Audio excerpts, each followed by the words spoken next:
Hey guys, magandang araw. Tara nga at samahan nyo nga ako, magluluto nga tayo ulit ng ginataang recipe at ang ating gagataan ay itong maliliit na pusit. Tara na nga at samahan nyo ako hanggang dulo.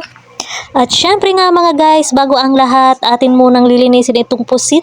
260 nga ang kilo nito pero kalahati nga lang ang binili ko kasi marami na rin yung kalahati. Isda nga sana ang bibilhin ko pero nga nakita ko nga ito at napakasariwa nga kaya naman nakuha niya ang atensyon ko. Kaya nga ito na lang binili ko dahil nga masarap din itong gataan. At ito nga nililinisan nga ni Lola itong pusit at tinatanggal niya yung parang plastic sa loob ng pusit. At habang nga nililinisan niya ni Lola, ako nga ay tamang video na nga lang para nga makita ninyo. At nang matapos niyang malinisan lahat ni Lola, ito nga at hinugasan na rin at tingnan nyo naman talaga namang napakasariwa. At lumabas nga rin kami dito sa munting halaman na ni Lola at meron nga ditong tanim si Lola ngang talong at ilalahok nga namin sa ginataan. Napakaganda ko nga diyan. Salamat talaga sa filter. Buti na nga lang at may tanim nito si Lola, hindi na kailangan bumili pa. Ito nga at meron na nga ring mga bunga-bunga itong tanim na talong ni Lola. Kesa nga naman bumili pa sa labas, ito nga at medyo nakakatipid-tipid pa tayo.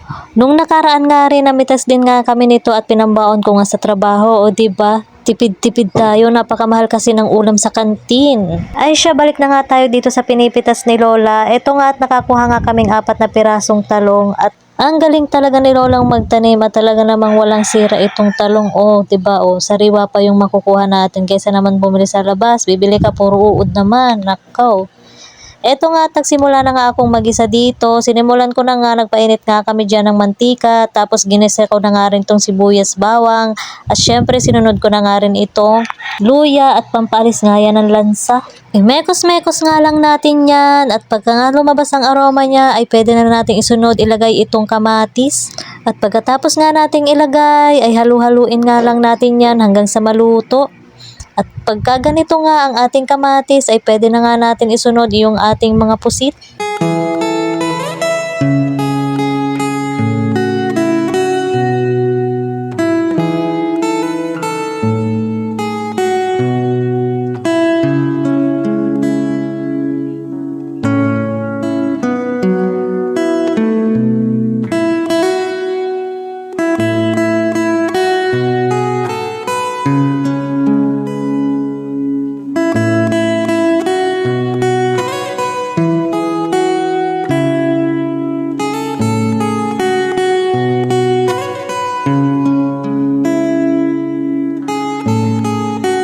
Nang mailagay ko nga lahat ng pampalasang sangkap, pinakuluan ko nga muna at saka ko naman isinunod itong talong. Halu-haluin nga lang natin yan at maya-maya nga ay luto na iyan. At syempre nga mga guys, hindi mawawala itong siling green at naglagay na nga rin ako. At eto nga mga guys, sa mga oras ngang ito at talaga namang nakakagutom na at napakabango nitong niluluto ko. Siguradong taob na naman ang kaldero ni Lola. Eto nga at luto na nga ang ating ginataang pusit. Ay siya, sige na, hanggang dito na nga lang po. Maraming salamat sa panonood. Bye!